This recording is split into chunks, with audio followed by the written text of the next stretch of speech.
First opened in 2002, there's a look inside Ford Field here in downtown Detroit, the Motor City. Today it's week 3, and we've got a good one in store, as it'll be the Denver Broncos taking on the Detroit Lions.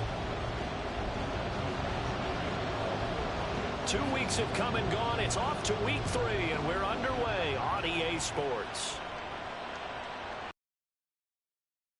This will be returned from deep in the end zone. And he will be brought down here inside the 20. Good coverage as he's dropped at the 17.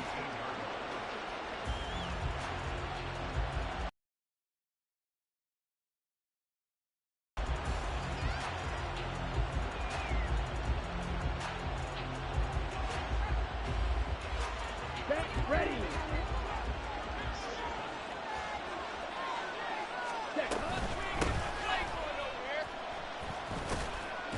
And he can only manage to get a couple.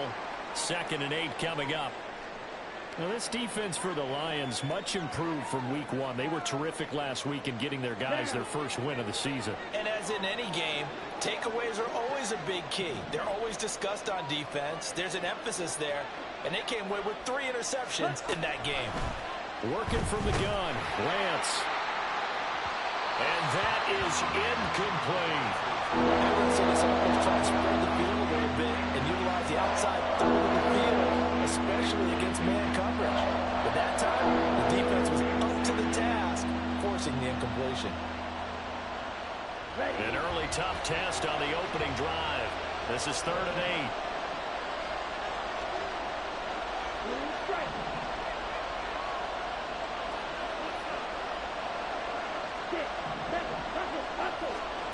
Throwing now is Lance. He's got his target. That's complete. He's going to have the first down and then some. And he's going to be shoved out, but not before he gets this down to the 20-yard line. A huge play there for Denver. 61 yards. So the field flips here as they'll go to work at the 20 now on 1st and 10.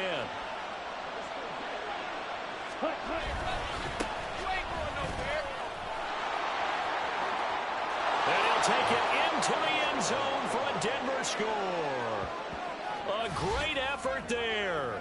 His first touchdown of the new season. And the Broncos will jump on top with the game's first score here this afternoon. This is a crew. They've come out flat their last 2 games, both losses, but just judging by the energy level, they look different here early, and that touchdown shows how. Yeah, it seems to me that touchdown gets them off the treadmill. Because, you know, you've been on the treadmill. I've seen you work out. You go forever and ever, and it tells you you've gone somewhere, but you really have. You're in the same spot.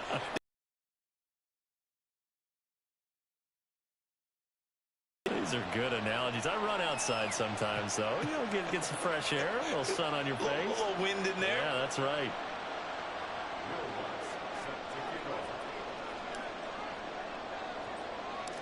After the touchdown, Lutz to kick it off. And he'll elect not to run with it. And a fair catch on the kickoff will move the ball to the 25.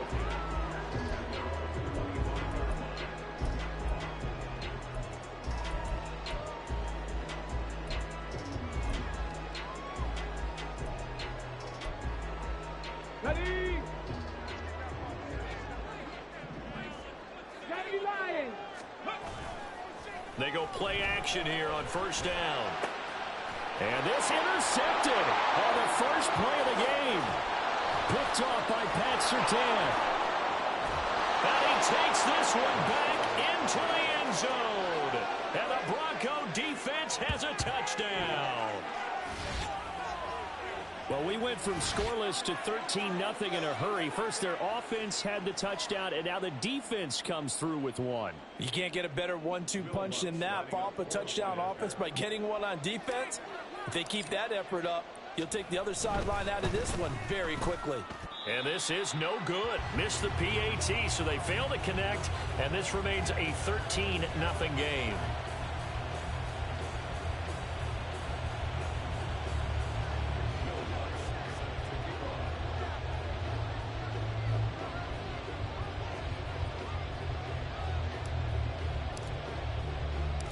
So they throw the pick six. They'll get another shot at it now as this one's in the air. But no run back here. Fair catch, and this will come out to the 25.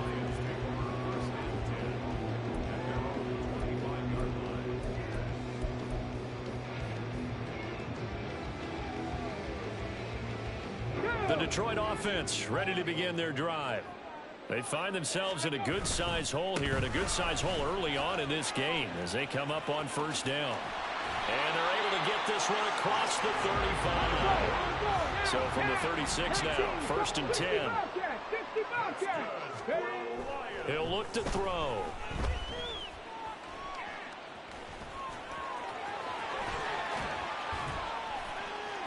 He's still on his feet, and he'll be taken down at the 26. Big yardage there on the scramble. It gets him a first down.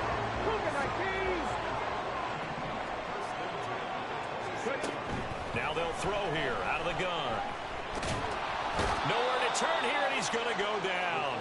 Back at about the 37-yard line. Multiple players combined for their team's first sack of the game. Now before this second down play, we'll get whistles and a timeout. They'll have 2 remaining as we step aside here in this first quarter. So second and long, and got to be careful not to fall out of field goal range. They'll look to throw. And that'll be incomplete. Took a pretty good shot as he tried to pull that one in. Couldn't hang on third down. But you look at this Bronco defense. This unit, very tough to throw against, currently second best in the NFL. And I'm struggling a little bit trying to really categorize this crew. They're top 10 in the league against the pass, but the bottom half of the league in sacking the quarterback. That doesn't make sense. Imagine if this group ever put pressure on the QB, they'd easily move into the top 5. And just 3 yards on the catch there. He couldn't get away. And that's going to bring up a fourth down. Badgley able to knock this one through, and they will indeed get on the board here, but still trailing. It's now 13-3. These kickers now, it's like we take them for granted. Kicks like that used to be such a big deal, and now you just expect them to make it. Yeah, you're exactly right, and we shouldn't take them for granted. But I have a theory about it. You want to hear it? Yep.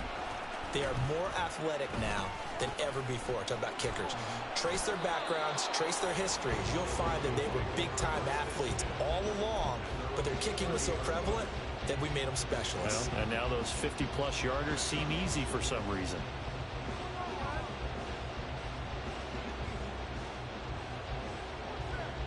Denver offense at the line, ready to go.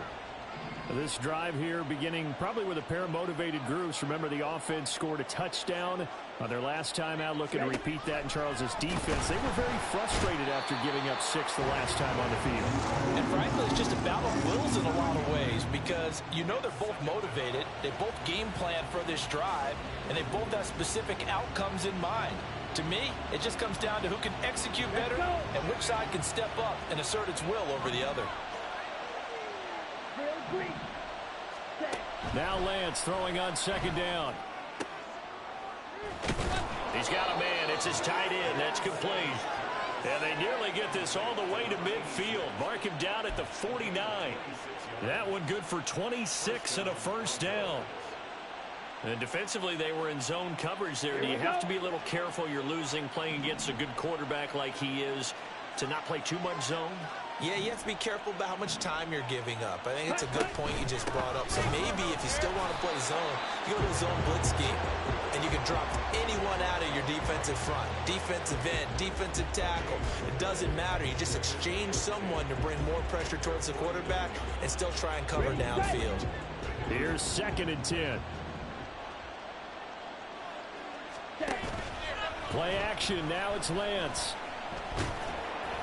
Oh, that'll be incomplete. Well, he took a shot as he let that go. And it's going to bring up a third down. So we've seen some good pressure defensively already here in the first quarter. Here's another good example. They come up to the line now facing a 3rd and 10 after the incompletion.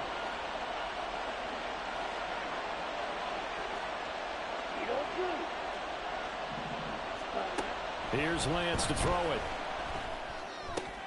Oh, he tries to force it in, and it's intercepted. Chauncey.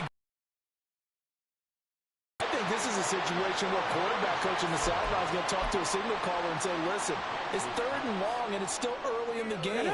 Let's not force things here. If we don't feel good about it, let's just check something down and pump the football.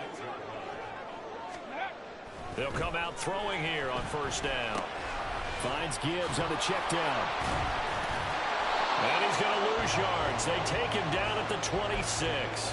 He was unable to shake free there. They'll cover him for a loss of a yard. On the go. Viking 18. 60 Maverick. 60 Maverick. 2nd and 11. And his throw here is incomplete. The turnover put him in great field position. They don't want to squander it with 3rd down coming up. No, not at all. And you know what else you do? You make your defense mad. Yeah. They got you the football, gave you a great opportunity. You got to cash in and get some points. The chance of wasting this great starting field position, a real threat. This is 3rd and long. Dragon 60. Here's a play fake as they set up to throw. Wide open receiver complete. And they are able to stop him, but he does take it all.